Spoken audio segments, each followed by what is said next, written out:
សម័យធម្មកាលរបស់ព្រះឥន្ទទេវតាគឺរស់នៅបានសេចក្តីសុខពុំមានទុក្ខព្រាត់ប្រាសអ្វីនោះឡើយមានតែសេចក្តីសុខមួយសេចក្តីស្រឡាញ់តែប៉ុណ្ណោះនៅលើឋានទេវតាក្រោយមកសម័យធម្មកាលដែលចែកជាភពផ្សេងដែលឲ្យមានជីវិតរស់នៅដូចជានៅលើផែនដី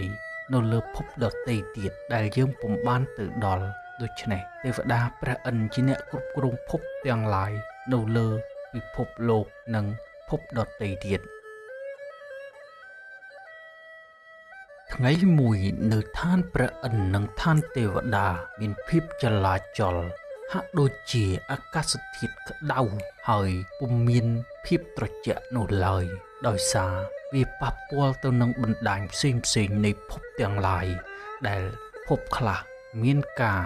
រស់នៅដែលមានជីវិតប្រកបទៅដោយទោសៈមោហៈការច្រណែនឈ្នានេះមានកម្មកិលេសតណ្ហាដូច្នេះការដណ្ដើមរាជអំណាចគ្នាទៅវិញទៅមកគ្រប់ភពនានាដែលមានជីវិតនោះប៉ុន្តែថ្ងៃនេះតើមានអ្វីចម្លែកទៅបានជារង្គោះរង្គើដល់ឋានព្រះឥន្ទនិងឋានទេវតាបែបនេះ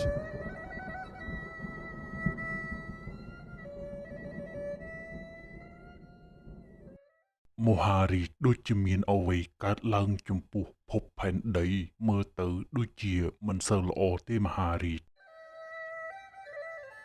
អូចាំយើងប្រមាលមើលទៅលើភពផែនដីនោះមើលថាតើមានអ្វីកើតឡើងព្រះឥន្ទ្រារាជដែលជាអ្នកគ្រប់គ្រងភពទាំងអស់នៅក្នុងលំហបានប្រមាលមើលទៅឃើញថានៅលើភពផែនដីមានអភូតហេតុមួយកើតឡើងគឺមានឥទ្ធិពលខ្លាំងណាស់ស្មើនឹងទេវតាយើងដែរប៉ុន្តែនេះមកជាកម្មរបស់មនុស្សស្រីម្នាក់ដែលនាងបានកើតមកនឹងការកសាងពីជាតិមុនដោយមានសល់នៅអំពើអាក្រក់មួយចំនួនដូច្នេះមានធាតុមួយនេះកើតឡើងនៅចំពោះនាងនិងជួយការពារនាងដោយបុណ្យអំណាចក្នុងពេលបច្ចុប្បន្ននេះ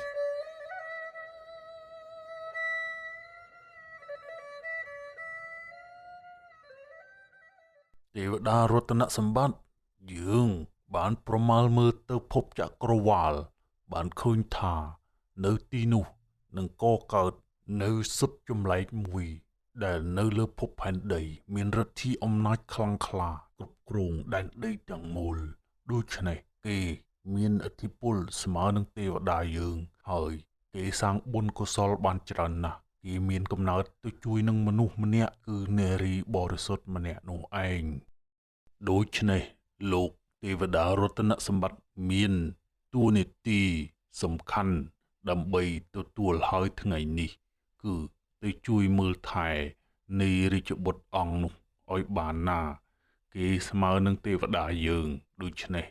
គេនឹងជួបបញ្ហាជាច្រើនដោយសារការពលីជីវិតដើម្បីធ្វើបុណ្យកុសលនោះទទួលបញ្ជាលោកទេវរាជខ្ញុំប្រកាសរណានឹងធ្វើឲ្យបានសម្រេចគោលដៅនេះទេវតារតនសម្បត្តិលោកមានតួនាទីទៅមើលថែនៃទេវបុណ្យដែលបានកើតឡើងនៅសុទ្ធនៅលើភពផែនដី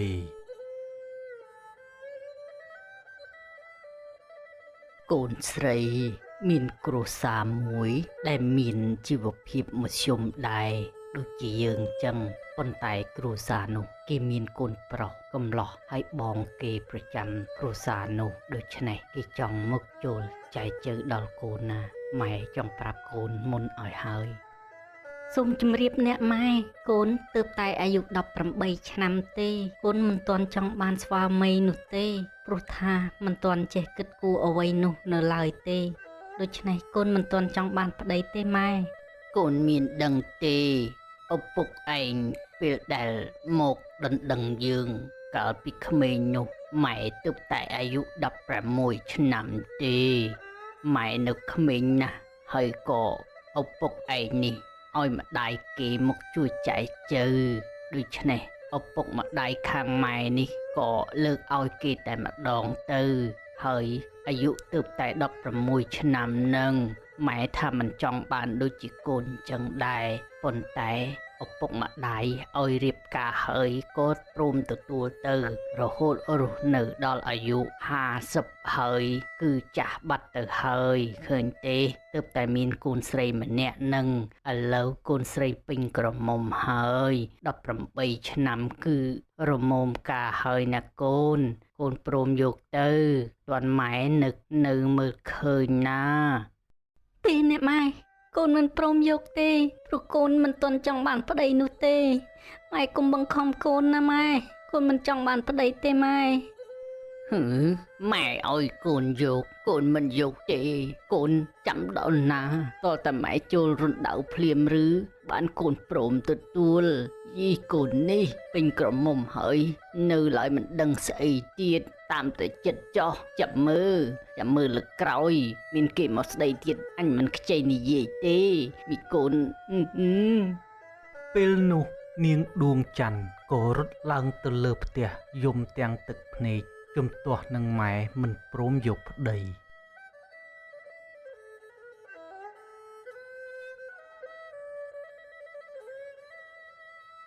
ហើយម៉ែវាកុំគិតច្រើនអី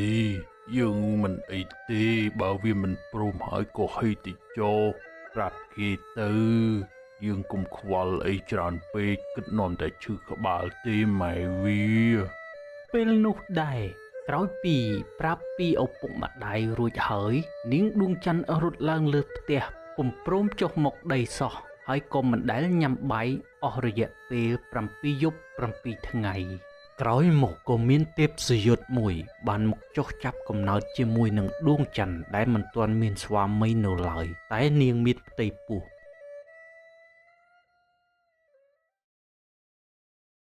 ស្អែកឡើងដួងកែវមានអារម្មណ៍ថាដូចជាចង់ញ៉ាំម្ជូរម្ដេចមិនដឹងទេដូច្នេះហើយនាងក៏បានចុះមកក្រោមហើយមានអារម្មណ៍ថាប្លែកដូចជារមូលពោះម្ដេចមិនដឹងទេ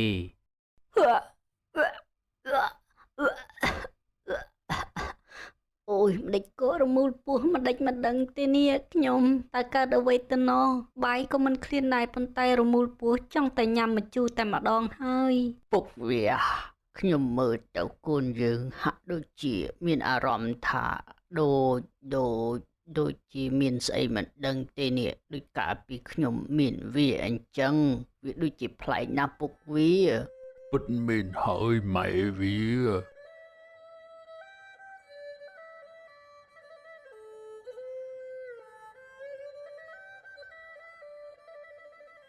លុះបានពេល6ខែក្រោយមកនាងក៏មានពោះធំហើយម្ដាយឪពុករបស់នាងក៏បានឃើញពោះនាងធំប្លែកហើយក៏សួរទៅកូនស្រីថា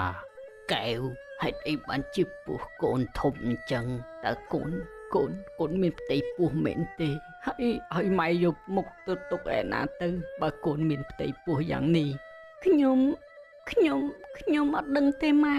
ហេតុអីបានជាពោះខ្ញុំចិត្តតែធំឡើងហាក់ដូចជាមានអ្វីនៅក្នុងនោះទេប្រាប់ម៉ែអើយត្រង់មកហងឯងមានខូចនឹងពីណាទេហេតុអីបានជាពោះធំអញ្ចឹងបើមិនខូចវាមិនមានពោះធំទេខ្ញុំអត់មានទេម៉ែខ្ញុំមិនមានខូចជាមួយនឹងអ្នកណាទេខ្ញុំនៅតែឯងនៅតែលើផ្ទះហេតុអីបានជាពោះខ្ញុំធំយ៉ាងហ្នឹងហើយខ្ញុំអត់ដឹងទេម៉ែអើយម៉ែជួយកូនផងកូនអត់ដឹងមែនណាម៉ែកូនមិនបានខូចនឹងពីណាទេមិនយូរប៉ុន្មានរឿងនេះក៏បានលេចឮដល់អ្នកភូមិញាតិជិតខាងបានមកមើលហើយឆ្ងល់ថាហេតុអីបានជានាងពោះធំបើមិនមានប្តីអាចមានពោះធំកើតដែរហើយនាងជាស្រីចង្រៃហើយមើលទៅដូច្នេះប្រជាពលរដ្ឋនៅក្នុងភូមិនោះក៏បាននាំគ្នាកែនមកដើម្បីបណ្ដេញនាងឲ្យចេញពីភូមិកុំឲ្យចង្រៃដល់ភូមិគេខ្ញុំជាមេភូមិប្រចាំភូមិនេះនាងមិនអាចនៅក្នុងភូមិនេះបានទេនាងមានផ្ទៃពោះដោយអត់មានប្តីអញ្ចឹងចង្រៃដល់ភូមិយើងហើយដូច្នេះខ្ញុំជាមេភូមិត្រូវតែបណ្ដេញនាងចេញពីភូមិយើងឲ្យតែនៅឲ្យឆ្ងាយដោយសារការបណ្ដេញចេញពីអ្នកភូមិព្រមទាំងមេភូមិនិងឪពុកម្ដាយរបស់នាងខ្លាចភូមិចង្រៃដូច្នេះបាននិរទេសនាងឲ្យទៅនៅក្នុងព្រៃតែម្នាក់ឯងឲ្យជីវិតខ្ញុំអើយហេតុអ្វីបានជាកម្មពៀយ៉ាងនេះ ធ្វើឲ្យខ្ញុំមកនៅក្នុងព្រៃតែម្នាក់ឯងគួរឲ្យខ្លាចតើធ្វើយ៉ាងម៉េចទៅដើម្បីរក្សាជីវិតនិងកូនក្នុងពោះនេះហេតុអ្វីបានជាខ្ញុំមានកូនអញ្ចឹង ពេលដែលនាងកំពុងតែឈរនិយាយតែម្នាក់ឯងនោះស្រាប់តែទេវតាមួយអង្គកំពុងតែនិមិត្តចេញមកមុខនាងតែម្ដង នាងកែវនាងកុំអន់ចិត្តអីកូនដែលនៅក្នុងផ្ទៃរបស់នាងនោះគឺជាអ្នកមានបុណ្យម្នាក់ប៉ុន្តែគេប្រសូតមកគឺមិនមែនជាមនុស្សទេគេជាសុទ្ធដ៏ចម្លែកមួយប៉ុន្តែគេមានឫទ្ធិអំណាចខ្លាំងណាស់គេអាចរក្សាជីវិតនាងព្រមទាំងពេលដែលកើតជាមនុស្សវិញគេនឹងគ្រប់គ្រងប្រទេសទាំងមូលតើនាងដឹងទេនាងកុំធ្វើបាបគេឲ្យសោះណាយើងជាទេវតាមកពីឋានលើបានមកប្រាប់នាងហើយនឹងជួយថែរក្សានាងជានិច្ចពេលដែលនាងនៅក្នុងព្រៃនេះនាងគ្រាន់តែរំលឹកឈ្មោះទេវតាទៅបានហើយទេវតានឹងមកការពារនាងជានិច្ច អរគុណណាស់ព្រះអង្គដែលបានជួយជីវិតខ្ញុំប្រករុណា មិនអីទេនាងកែវយើងទៅសិនហើយ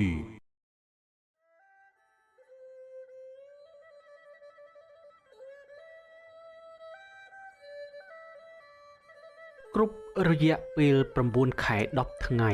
សុទ្ធនោះក៏បានកើតមកដូចបំណងមែន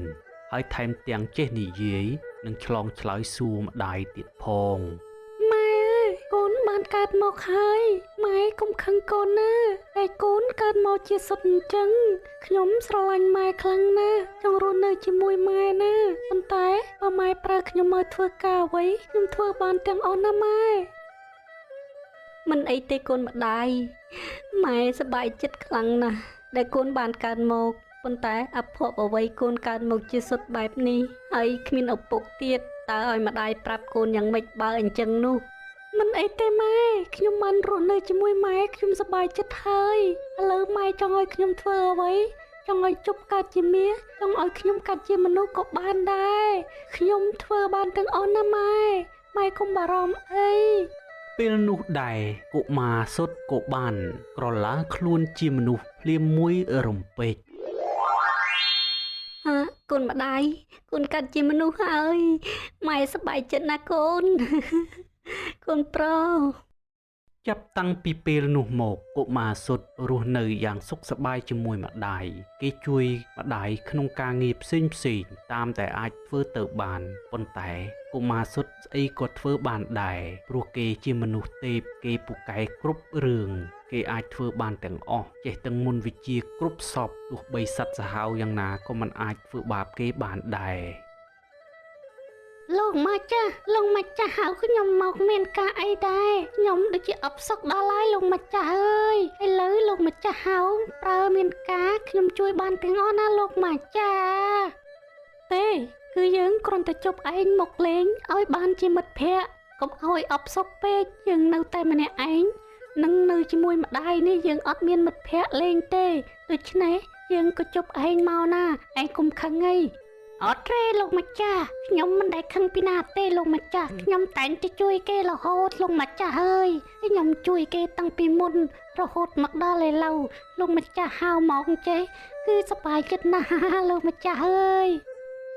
ចាប់តាំងពីពេលនោះមកកុមារសុទ្ធបានរស់នៅជាមួយម្ដាយព្រមទាំងជប់ស្ដេចកណ្ដុរមួយឲ្យកើតឡើងហើយរស់នៅជាមួយគ្នាយ៉ាងសប្បាយរីករាយវគ្គក្រោយនឹងចេញបន្តទៀតសូមពុកម៉ែបងប្អូនរងចាំទស្សនាដូចតទៅ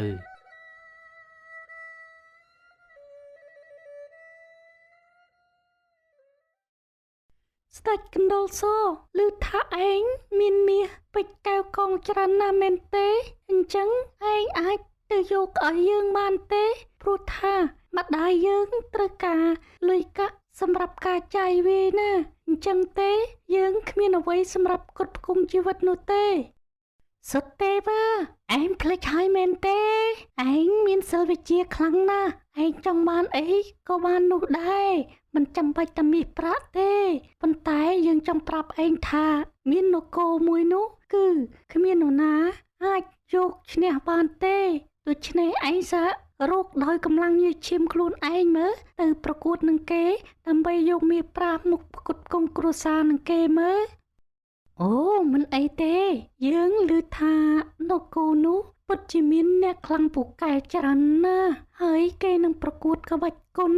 នឹងចូលឆ្នាំថ្មីនេះឯងស្ដេចប្រកាសឲ្យមានការប្រកួតដើម្បីយកជ័យលាភីលេខ1បានរង្វាន់ច្រើនមែនទេកណ្ដុរសត្រូវហើយកុមារសុទ្ធនៅនគរនោះពិតជារីកចម្រើនខ្លាំងណាស់ប៉ុន្តែគ្មានប្រទេសណាហ៊ានឈ្លានពាននោះទេហើយគេមានរាជបុត្រីមួយអង្គផងគឺស្របាលឯងនឹងឯងហើយនាងស្អាតណាស់បើឯងអាចប្រកួតឈ្នះនោះឯងអាចមានឱកាសថានឹងអាចយកបុត្រីរបស់ស្ដេចបានទៀតផងយើងអស់សំណើចដល់ហើយកណ្ដុរសយើងមិនទាន់ពេញវ័យឯណាយើងមិនចង់បានប្រពន្ធកើតទៅឯងកុំចេះតែនិយាយឈរយើងលេងនោះប៉ុន្តែយើងនឹងធ្វើឲ្យបានជោគជ័យណាទោះបីយើងជាក្មេងក៏ដោយយើងត្រូវតែក្លាហានពេលនោះដែរម្ដាយរបស់កុមារសុទ្ធទេពក៏បានមកដល់ហើយសួរពួកគេថាតើពួកគេកំពុងតែជជែកគ្នាអំពីរឿងអ្វីទៅកូនប្រុសតើកូនកំពុងតែជជែកគ្នាអំពីអ្វីហ្នឹងតើអាចប្រាប់ម៉ែបានទេចុះកណ្ដុរសឯងជជែកគ្នាអំពីអ្វីដែរបាទដួងកែវគឺកុមារសុទ្ធចង់ទៅប្រកួតដើម្បីយកជ័យជំនះនិងបានរង្វាន់ច្រើនណាស់ដើម្បីយកមកផ្គត់ផ្គង់គ្រួសារទេយើងមិនឲ្យទៅទេប្រសិនបើកូនប្រុសយើងមានបញ្ហាអីនោះតើអ្នកណាទទួលខុសត្រូវកណ្ដុរសឯងមែនទេទេអ្នកនាងកែវកុមារសុទ្ធគឺពូកែខ្លាំងណាស់កើតមកមានអានុភាពខ្លាំងខុសគេខ្លាំងដូចជាទេវតាអញ្ចឹងដូច្នេះគេមិនអាចមានបញ្ហាអ្វីកើតឡើងទេគឺគេអាចឈ្នះទាំងអស់ហើយគេអាចគ្រប់គ្រងប្រទេសទាំងមូលទៀតផងអូពិតមែនហើយកណ្ដុរសកូនរបស់យើងពិតជាមានអានុភាពហើយពូកែដូចជាទេវតាមែនប៉ុន្តែយើងដូចជាបារម្ភបន្តិចហើយថ្ងៃស្អែកនេះខ្ញុំនឹងរៀបចំបាយទឹកឲ្យពួកឯងទាំងពីរនាក់ទៅណាកុំបារម្ភអីបើអញ្ចឹងទទួលបញ្ជាអ្នកនាងកែវកុំបារម្ភអីស្អែកឡើងពួកគេក៏បានចេញដំណើរទៅទាំងព្រឹកតែម្ដងកុមារសុទ្ធក៏បានជប់កម្រាលព្រំមួយយ៉ាងស្អាតដើម្បីជិះហោះទៅនគរនោះ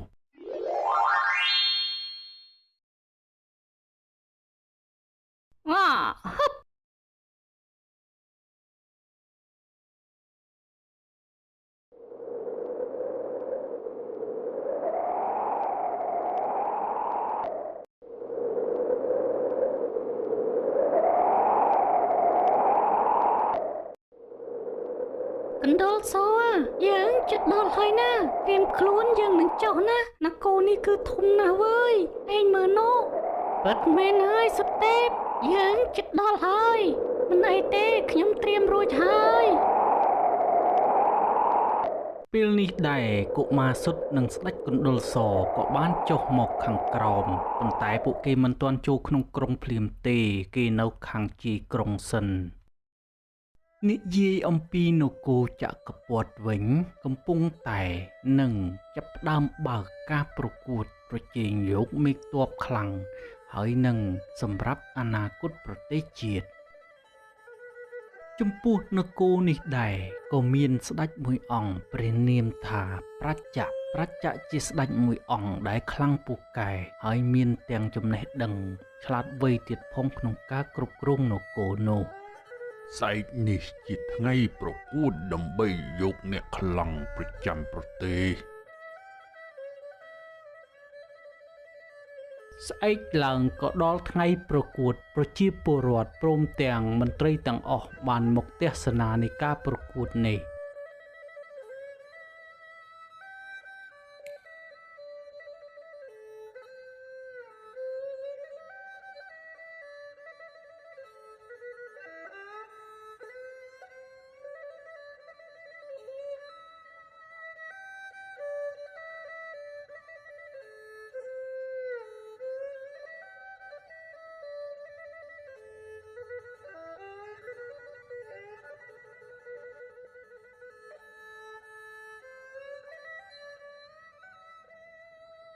គូទាំងពីរនេះគឺបានស្មើគ្នាហើយបន្តបន្ទាប់ទៀតក៏បានប្រកួតគ្នាដែរប៉ុន្តែជារឿងសំខាន់នោះមានកុមារម្នាក់ព្រមទាំងកណ្ដុរសក៏បានមកដល់ ឯងជាពីណាគេហេតុអីបានជាមកដល់ក្នុងរាជវាំងកន្លែងប្រកួតក្បាច់គុនទីនេះតើឯងមកមានការអ្វីហើយមានទាំងសត្វកណ្ដុរចេះដើរទៀតផង ក្រាបទូលព្រះអង្គខ្ញុំចាំងមកទីនេះដើម្បីចង់ប្រកួតក្បាច់គុនហើយឮថាទីនេះគឺមានការប្រកួតដើម្បីទទួលរង្វាន់ទៀតផងដូច្នេះខ្ញុំប្រកាសរណាក្រណាស់ពុំមានលុយកាក់សម្រាប់ការរស់នៅទេហើយកណ្ដុរសមកជាមួយខ្ញុំដើម្បីជួយលើកទឹកចិត្តខ្ញុំទេព្រះអង្គ អូឯងក្មេងសោះមកទីនេះហ៊ានប្រកួតក្បាច់គុនដែរប៉ុន្តែគេសុទ្ធតែជាមនុស្សធំតើឯងជាក្មេងអាចមានសមត្ថភាពអ្វីទៅប្រកួតជាមួយគេនោះ មិនអីទេព្រះអង្គអាចឲ្យពូសាច់ដុំធំពីរនាក់នោះមកប្រកួតជាមួយខ្ញុំក៏បានដែរ2ទល់នឹង1ក៏បានដែរព្រះអង្គខ្ញុំប្រកាសរណាហ៊ានទទួលទាំងអស់ យើមានអំនួតផងអាក្មេងល្អិតអញប្រដៅឯងឲ្យស្គាល់ដៃម្ដង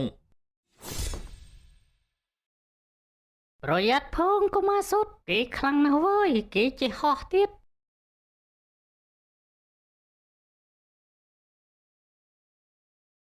អីយ៉យអាក្មេងនេះពិតជាខ្លាំងមែនអូយឈឺណាស់អូយយើងចុះចាញ់ឯងហើយ ក្រោយពីការប្រកួតក្បាច់គុនចប់កុមារសុទ្ធបានទទួលជ័យលាភីចំណាត់ថ្នាក់លេខ1ឈ្នះនៅមន្ត្រីទាំងអស់អ្នកក្បាច់គុននៅក្នុងនគរនោះជាច្រើនអ្នក 10 ឆ្នាំក្រោយមកកុមារសុទ្ធក៏បានពេញវ័យហើយគេក៏បានរៀបឯកពិសេសជាមួយនឹងបុត្រីនៅក្នុងនគរនោះដោយនគរនោះពុំមានអ្នកស្នងរាជនៅក្នុងនគរនោះក៏លើកឲ្យកុមារសុទ្ធស្នងរាជបន្តតែម្ដងដោយសារកុមារសុទ្ធបានទទួលអភិសេកជាមួយនឹងបុត្រីរបស់ស្ដេចទៅហើយ